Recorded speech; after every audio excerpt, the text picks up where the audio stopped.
All right, this is Infosec Decoded, the Metaverse. And we're starting with Alan, who supposedly has actually got the mic working on his Linux distribution, although this remains to be seen, but he has neutralized the REvil gang.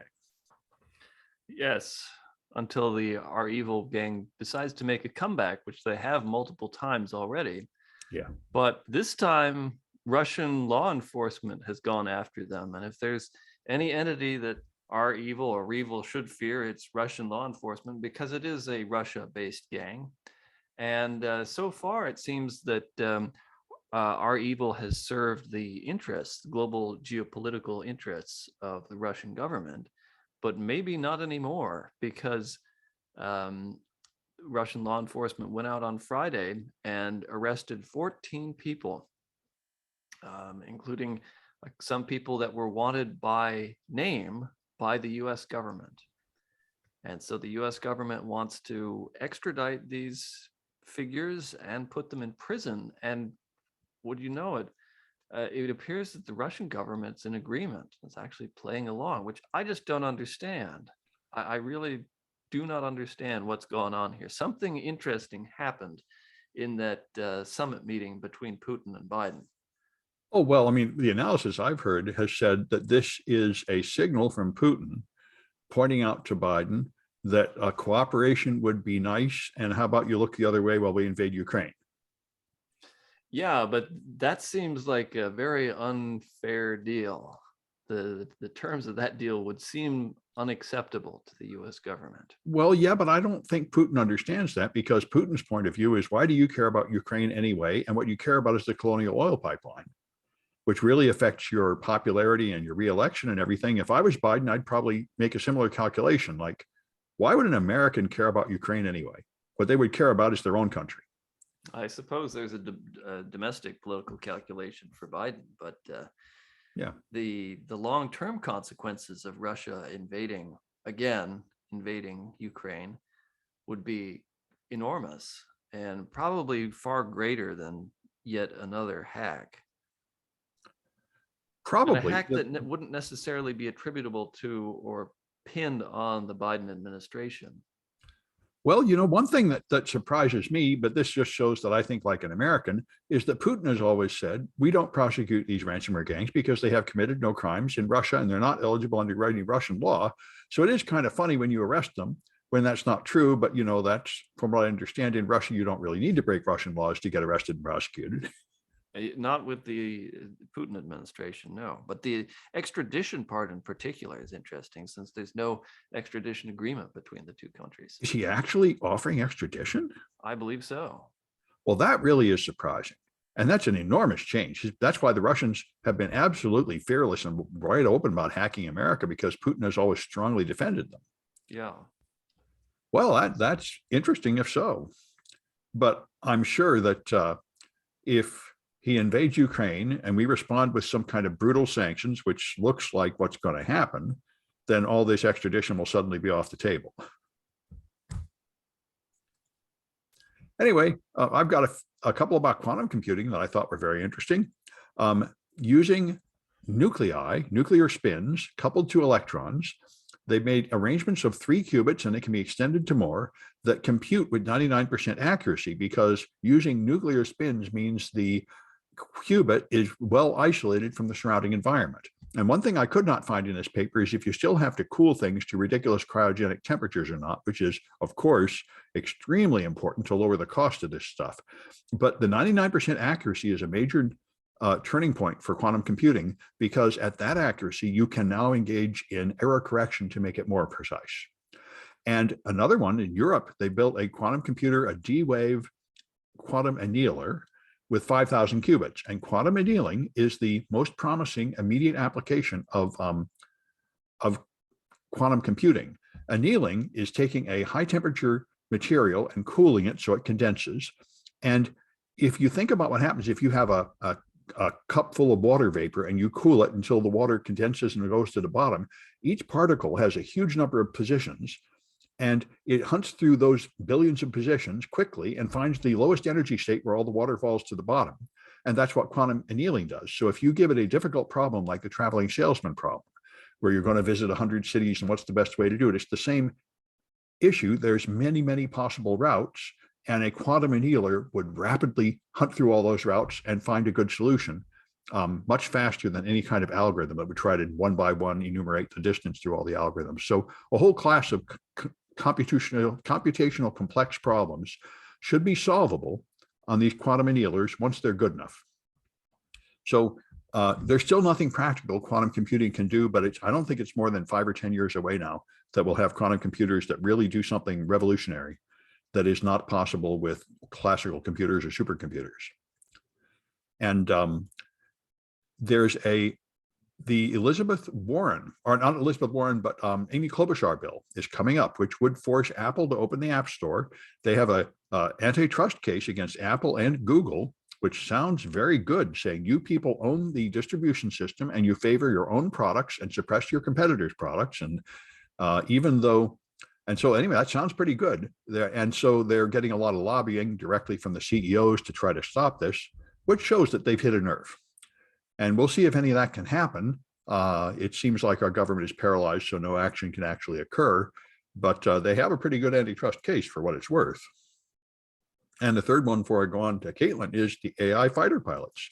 They are making autonomous armed drones that engage in battles and shoot down other, just without humans making decisions. Now, they say there will be a pilot in the loop, but the pilot will be a ground-based drone operator controlling a whole fleet of them.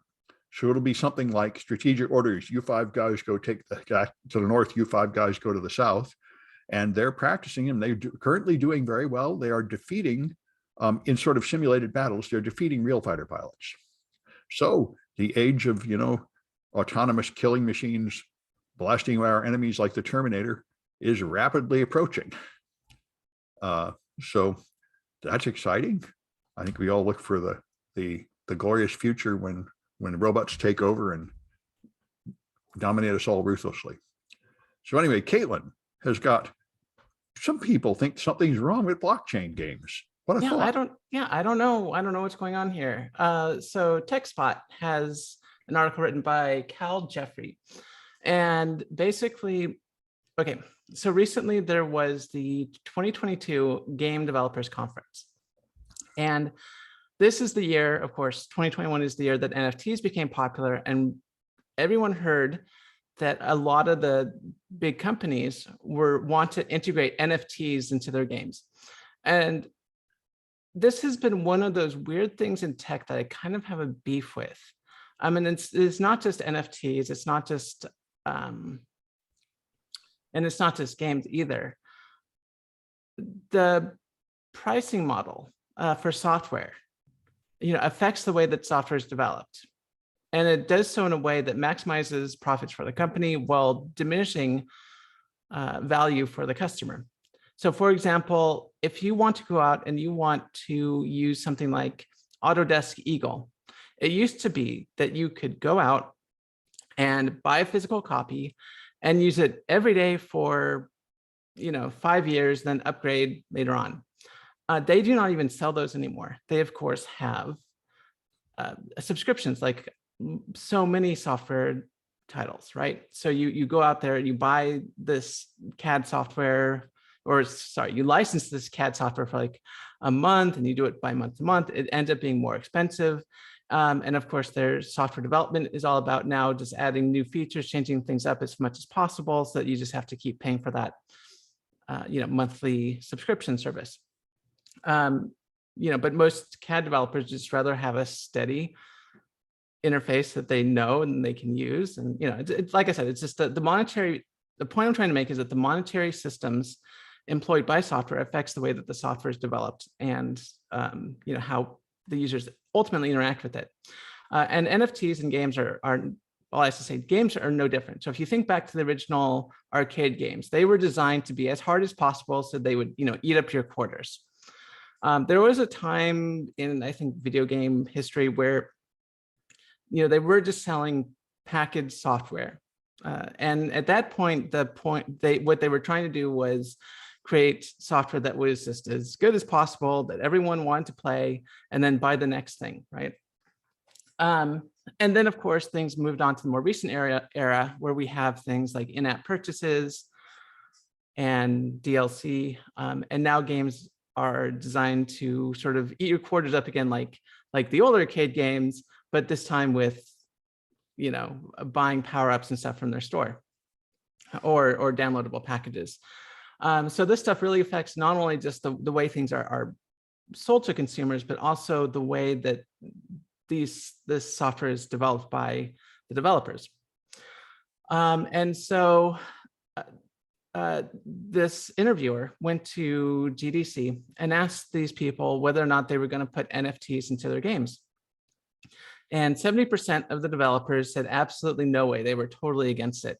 So that means 30% said, yeah, we're totally going to add NFTs to our stuff, which is not a good sign. I mean, just NFTs in general just are kind of disgusting. NFTs are awesome. I know, Sam. No, but yeah, so it does look like this is going to be the future, but there is some pushback within the industry. It's not just everyone has decided that NFTs are going to be a thing in the industry and that consumers are this is just going to be something that consumers are going to have to deal with. There is strife within the industries themselves implementing NFTs into their products as to whether or not this is actually a good Luddites idea. is the word you're looking for. Yeah, Luddites, some Luddites. Those who resist change. Yes. NFTs are going to roll over them like a steamroller. Yes. So it'll be interesting how this goes. Like I said, NFTs in and of themselves, whatever, but this will affect the way that the games are designed and developed if they start implementing NFTs into products. And if you see NFTs in your video games, you're going to see them eventually in your software products as well. So your Photoshops, your Microsoft Offices, one day they might have NFTs. The Metaverse. That's the whole point. We're going to get to the Metaverse. My future articles. You buy an NFT and then you use it everywhere. Now you have a death ray in Microsoft Word. It'll be awesome. Definitely. I mean, if we could turn NFTs into death rays in Microsoft Office, I might change my mind about them. That does sound pretty cool. You will see the joy of NFTs will win. All right, but some of these developers are just stuck in the past. That's my interpretation. Anyway, Alan has got multiple sclerosis. Well, perhaps not exactly that way, but something about multiple sclerosis. I do hope not, but this is one of the biggest developments in the study of multiple sclerosis in years. Researchers at Harvard University have been looking at decades of blood samples collected by the US military, which apparently collects blood samples from service members every couple of years to screen for various diseases. And these Harvard researchers have discovered an incredibly strong link between prior infection with the Epstein-Barr virus and later development of multiple sclerosis. And it's not just some vague correlation. Previous infection with Epstein-Barr or EBV is 32 times greater chance than somebody who's not infected with EBV. So just tremendously strong evidence there. And although multiple sclerosis is probably multifactorial in its causes, it's pretty clear based on this one study alone that one of the necessary ingredients, if you will, is previous infection with Epstein-Barr. And EBV is very common.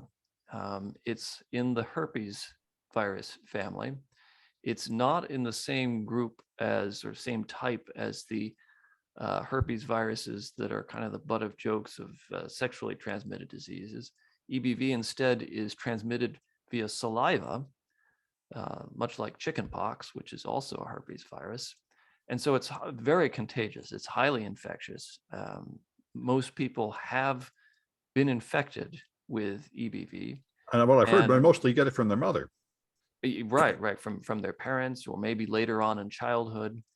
And to the point that by the time somebody's in their 60s, I think it's like a 90% chance that they've already been infected with EBV. And one of the interesting features of all herpes viruses is that they remain latent in the body in various places. The viruses are capable of hiding out in B cells, for example, where they just don't really do much, They just hang out, but they can obviously cause problems later in life. Now, the exact mechanisms by which EBV leads to multiple sclerosis is not clear yet, but thanks to this study, it's clear that it's enormously predictive of, or at least is necessary for somebody to develop multiple sclerosis later on in life.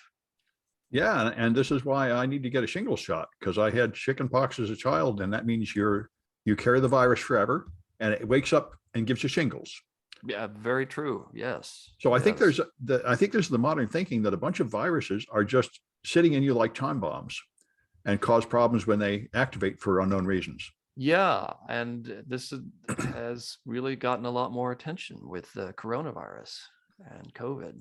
It's And all very that long COVID, I mean, Yeah. it seems quite logical to suspect that the COVID virus will just linger similarly. Yes, yes, indeed. And there's already evidence of that, of the coronavirus establishing reservoirs inside the body and then not really going away, and then having long-term consequences for people, whether that's long COVID or other forms of damage. Yeah, and you know, one of the interesting things about EBV and multiple sclerosis is that this is not a new idea. There have been studies that have suggested this link in the past, and yet it was never taken as seriously as it should have been.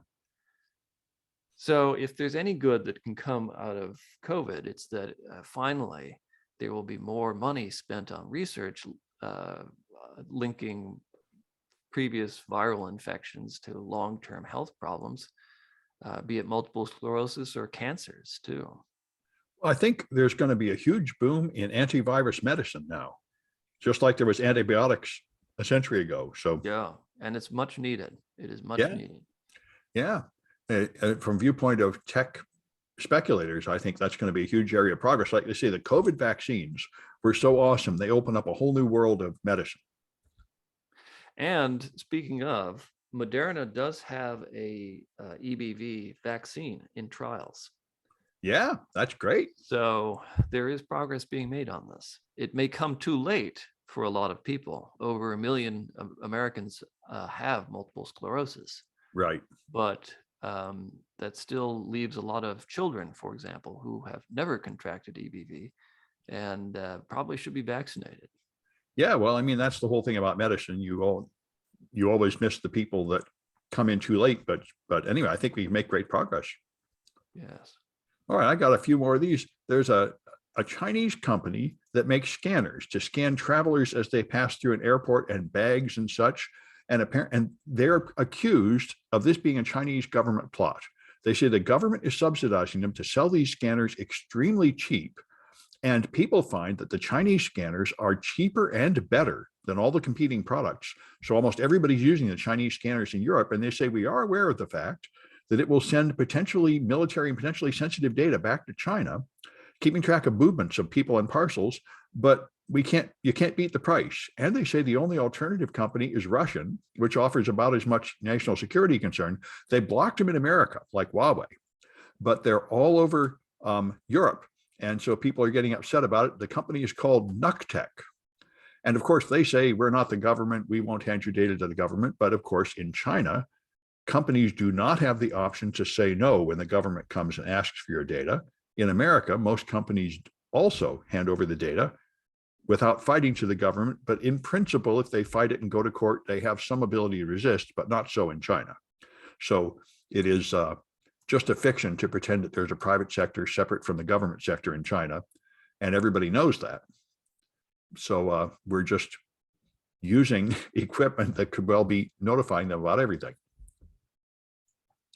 And there's Wordle that everybody's playing, where you guess a 5-letter word, and there's Swirl, where you guess a 4-letter swear word. And now there's Primal, where you're guessing a prime number, a 5-digit prime number. So anyway, that's various games to play if you like. And the last one I'll do right now is Moon Bounce. Moon Bounce is something I've heard about for years, but there haven't been any real cases of it. This is UEFI firmware. It infects the boot up code on the motherboard where you don't have any antivirus or anything. And how it gets in, they don't know, although they assume it was done by a remote attack. This is a Kaspersky report, but they have an incredibly complex chain showing how it infects the EFI boot service and then hijacks some API calls and goes into the Windows loader, gets into the Windows kernel, hijacks more stuff, and gets to the user space where it puts a user space rootkit. So it is really complicated, and it sounds very difficult to detect, very difficult to stop. And the distribution system remotely infecting your firmware is one of those nightmarish, scary attacks that we all say, well, we couldn't stop that. How could we stop that? How could we detect that? Are you going to put some kind of antivirus in your bootloader in the UEFI? Anyway, apparently it's really happening. They call it Moonbouse. And, it could be everywhere. We wouldn't know. We don't have any way to detect this stuff. It may be very significant, but we'll find out. Anyway, and Kaitlyn has got the Metaverse. Yay, Indeed. Metaverse and NFTs. Yeah. It's more Metaverse stuff. So, okay.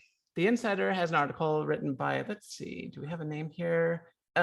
Isabel Asher Hamilton.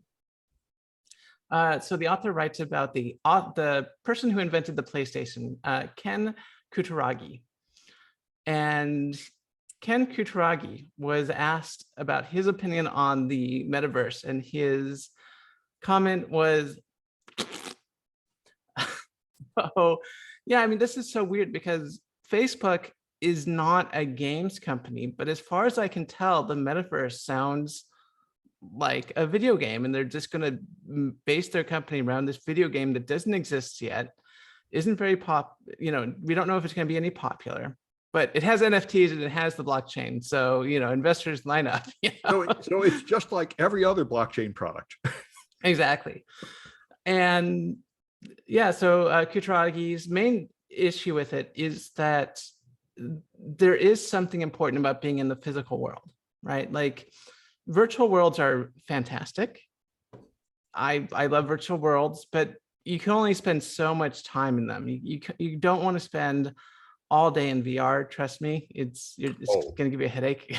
But not current. Current VR is lame. I mean, I think what we're doing right now is a virtual world over Zoom. That's where I spend all my life. Yeah. Well, I mean, yeah.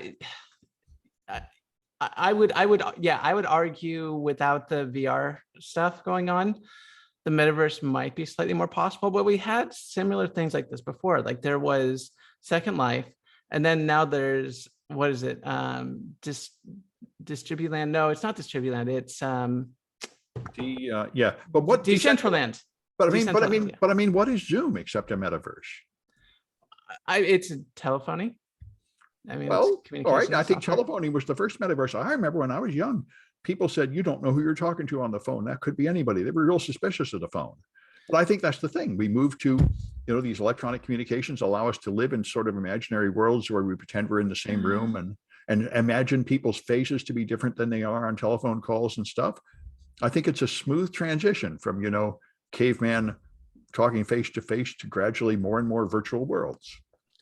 I think there is something fundamentally different from the metaverse from something like telephoning, where, I mean, we're still, I granted with a lot of my filters and stuff, it may not seem like it, but we're still grounded in reality, right? We're still sitting in front of a camera, sitting in front of a microphone. If Irvin was here, he would look like a potato. Yes, I get it. We put on filters and do funny stuff like that, but we're still somewhat grounded in reality.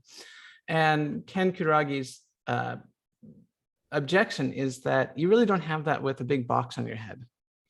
Well, I agree that the big box on your head is ridiculous. Yeah. They need to make a better viewer, but I think most people will just forego the 3D and just view it in a window on their screen like we're doing right now. That could work, but once again, how much time are people going to invest in the metaverse? I would argue it might be fun for a few hours, maybe days. I mean, people are just going to get bored with it eventually. No, I really don't see this. You don't make it an outrageous different game. You build features into normal life. So I think it'll just be additional features added to your Microsoft Teams meeting and stuff. We'll see. We'll see how this goes.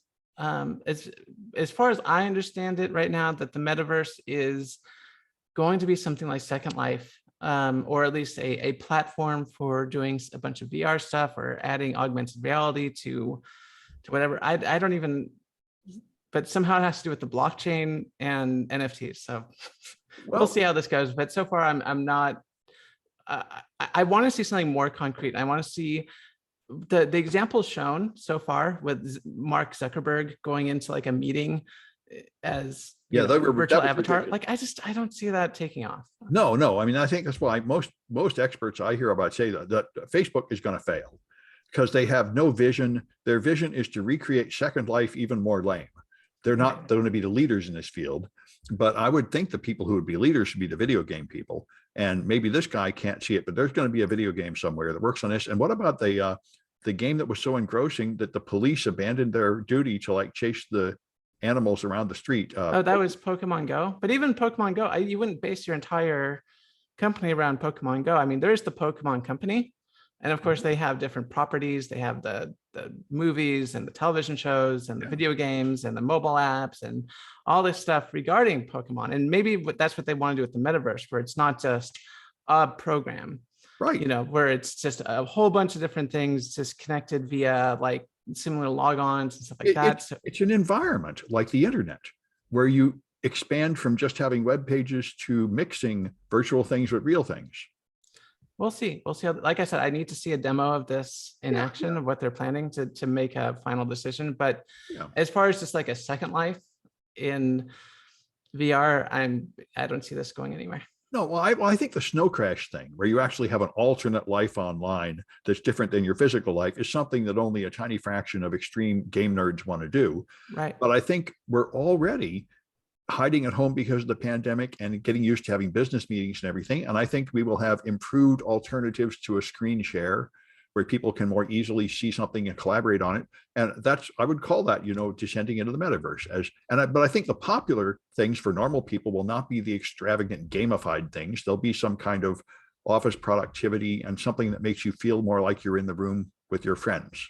Right. The only thing I've ever seen VR do for productivity is for things like CAD design, where you can model out like a car and then put on your headset and see how it looks, in life size. But that was in Iron Man, the 3D projection of things you're designing. That looked awesome. Yeah, but that's very different from like the metaverse. Oh, all right. I think that's what's the metaverse will really be for most people is uncrazy, useful things that are added to your experience. We'll see. Yeah. All right. And then Alan has got lumber. Yes. Wouldn't you know it? Lumber is back to near all-time highs in price. The Atlantic magazine has a really interesting interview by Robinson Meyer of a lumber trader by the name of Stinson Dean, which is probably the greatest name you can have as a lumber trader. He lives in Colorado, and apparently his job entails buying lumber from sawmills and then selling it to lumber yards and builders. And right now, lumber is trading at about $1,200 per 1,000 board feet, which is within striking distance of the former all-time or of the previous all-time high, which was about $1,700 per 1,000 board feet. Which was earlier in the summer of 2021, and it's been spiking since Thanksgiving of 2021.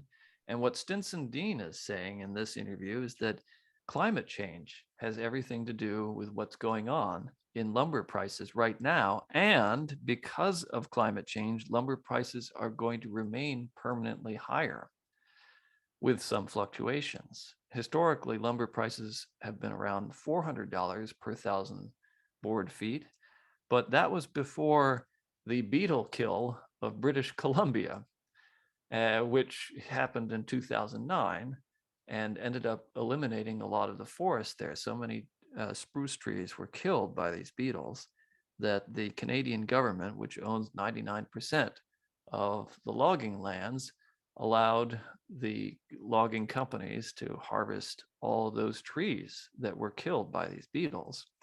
Those trees, of course, are gone now, and it takes a long time for new trees to grow, which might be arrested some by the continued presence of the beetles.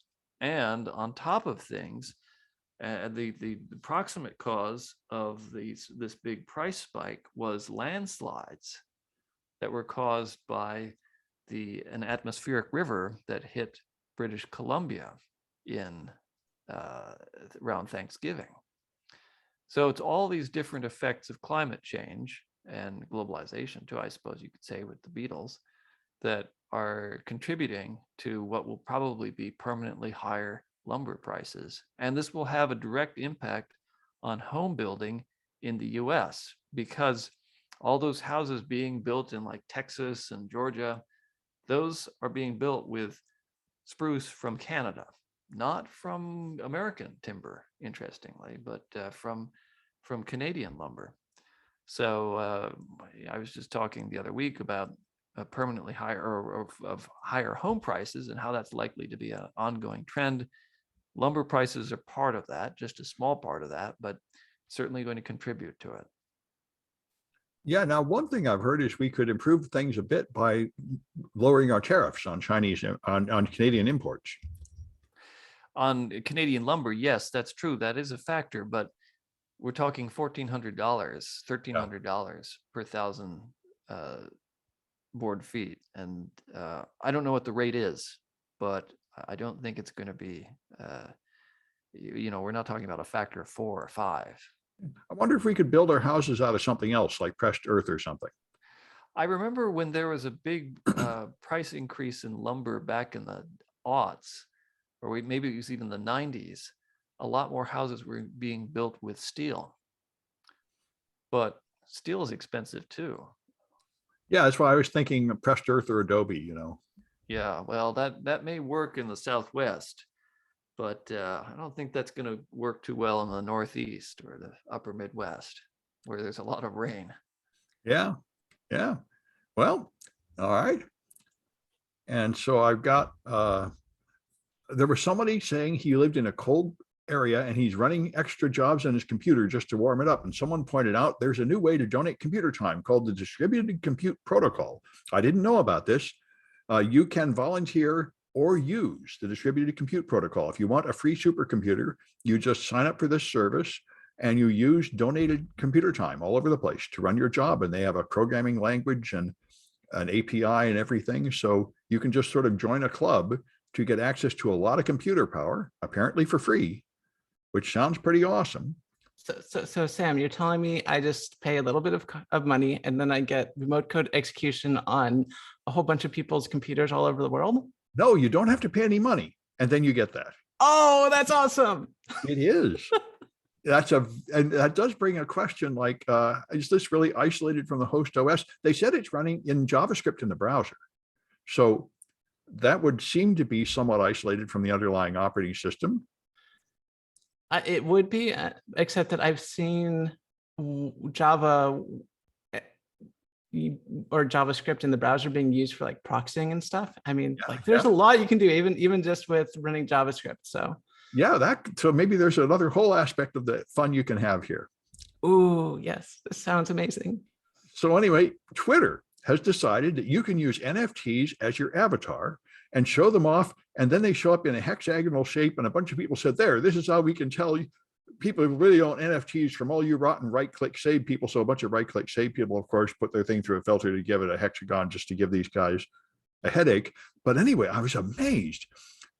This is something that was horrible. I couldn't believe it. Twitter put this up. They have a video showing, here's what you do. To put the NFT as your avatar, you connect your Twitter account to your MetaMask wallet. And I'm like, what? Are you out of your mind? So Twitter chat goes directly into your wallet, the key to all your money. This is insane.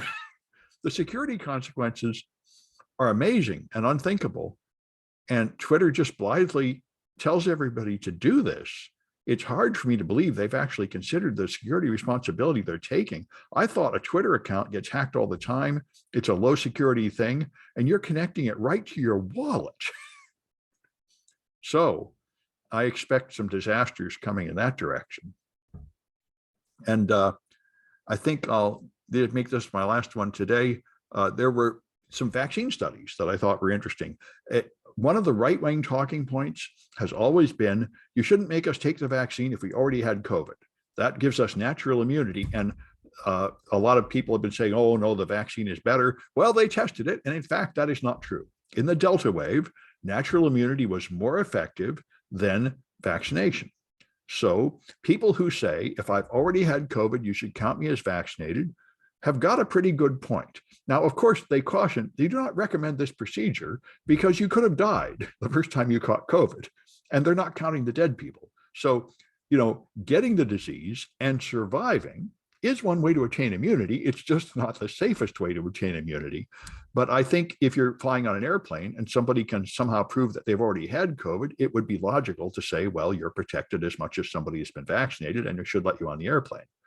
But with vaccinations, we need booster shots every 6 months. And if you've gotten COVID, I assume you're not getting those boosters. Well, you probably aren't, but the evidence is that, in fact, if you've gotten it, you're better protected than people with boosters. And that's the second one here. The boosters give you very limited protection from infection, although it fades after a very short amount of time, like just a month or 3 months. And the problem is the boosters we're getting are terribly out of date. We're getting boosted with the original vaccine, which was against the original COVID from 2 years ago. So if you got that COVID, then I might believe that a booster is the same. But if you got, say, Delta, you're probably much more protected against Omicron. That's the kind of thing. That's why, and we don't really know how this is all going to shake out, but I think it is quite fair to say that a previous infection is probably about as good as the vaccination, as far as saying that you're unlikely to be carrying it onto the airplane. Both of them, in fact, are pretty poor evidence that you're not carrying it onto the airplane, as we found out with Omicron. A bunch of people vaxxed and boosted still get a case enough that they can spread it. So that's why, this is another right-wing talking point. They say, since the vaccine doesn't stop the spread, what's the point of closing everything down? We should just accept that everybody's going to get it. And the studies I've seen show that something like 20% of Americans got Omicron in the last month, and 50% of them will get it in the next 2 months. So there's a pretty good argument there too, that we should just forget it and accept that everyone's going to get it. Anyway, as usual, I find myself defending the right-wing talking points, which are not as stupid as the mainstream news makes them sound. Well, the thing is, if you are making these arguments and you have no evidence to back it up, that doesn't make them good arguments if they end up actually being scientifically correct in the long run.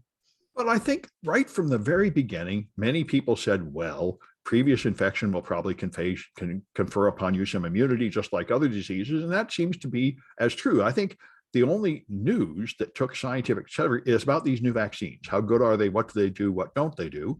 And they turned out to be far more effective than expected at saving your life, and far less effective than expected at preventing the spread of the disease. And I think nobody could have predicted that. But anyway, and the last one here is this one. I really need you to explain this to me. Somebody crashed the plane, or did they not crash their plane? What is this deal? They absolutely crashed their plane. So let me pull up the article. Okay, here we go. Sorry, it says YouTube in the title because that's the title of the article, so it was a little hard to find in my tabs. So The Drive has an article by Rob Stumpf talking about how a YouTuber crashed his plane. So this is really odd, and it's coming from someone who's flown private planes before myself. And this guy goes up in his private plane, and he has cameras everywhere. Like there's one on the wing, there's one on the back aileron, there's like 2 or 3 in the cockpit.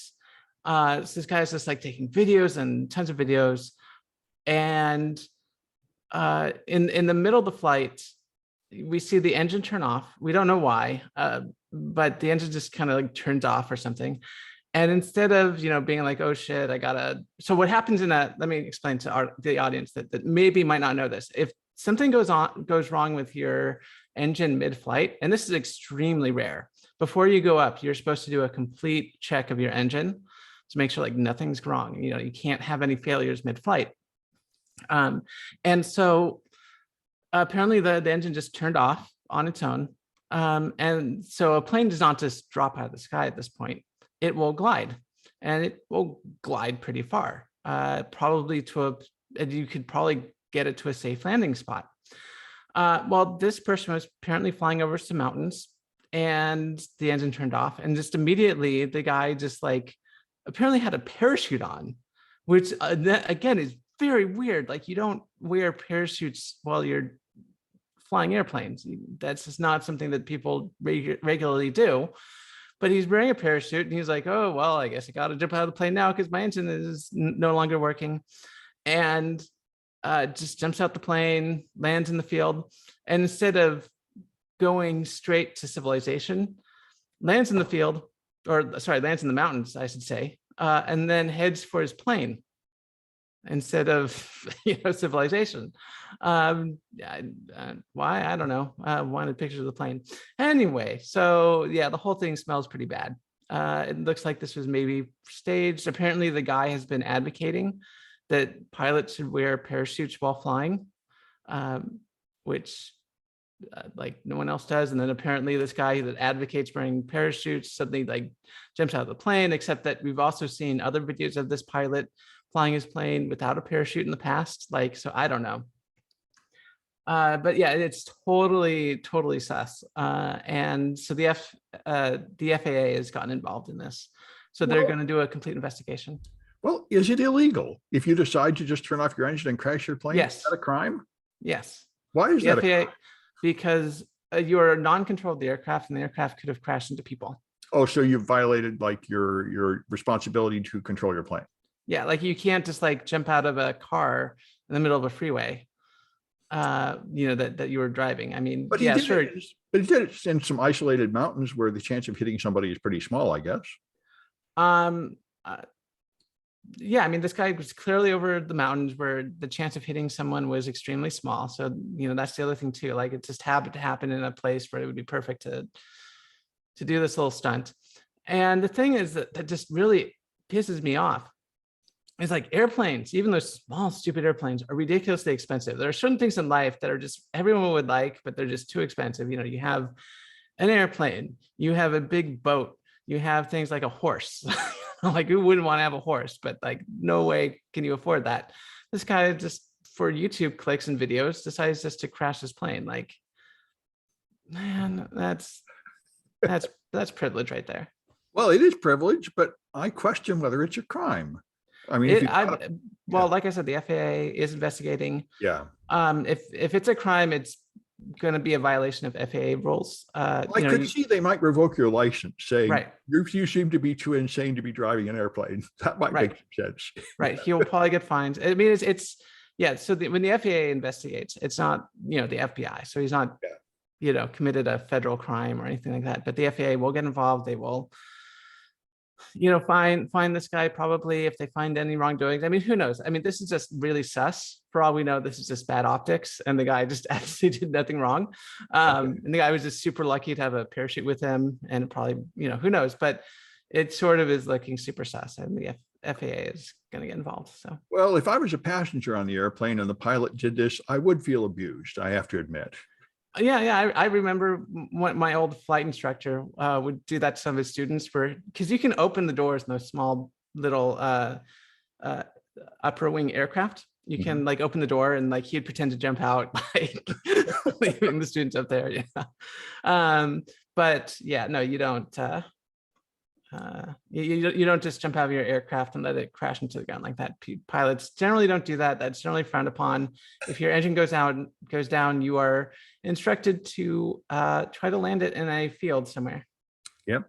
Yeah, that reminds me of Sid Dragon, who claimed that he could plug in a USB stick as a passenger and make the plane veer off course, and put that on Twitter, and then landed, and then the TSA had some harsh words with him. Yeah. Don't. Yeah, that's the other thing too. You are not allowed to operate any radio equipment on any aircraft or seacraft or spacecraft, for that matter, without the captain's approval. Yeah. That is the law. Well, yeah, and apparently, from what I'm reading, the 5G rollout is going to stay 2 miles away from airports now to avoid messing with the altimeters, which seems like a really good idea. Yeah, that does seem like a good idea. I mean, I was looking at the FCC band plan for the altimeters and for the 5G rollout, and it looks like they're close together, but it does look like they're separated. So it looks like, as far as I can tell, only if the hardware on the airplane is either faulty or poorly designed will it, create interference, but the possibility is still there. All right. Well, maybe they can just upgrade the altimeters or put some kind of test on the altimeters, and then they won't have to worry about the 5G anymore. Yep. All I mean, right. the thing is, if it's near an airport, I mean, there's also a bunch of other stuff going on, like the VOR and the instrument landing systems that they have, that they could also direct the plane down, but they don't necessarily need to use the altimeters. And they have other ways to double check that they're on the right glide path, but Yeah. I don't know. All right. Well, I think that's it for this one. And Alan, your Linux actually worked today, so that's a giant leap forward. Only today, not next time. Well, yeah, well, that's a start. All right. So that's it for this one, and we'll be back on Tuesday.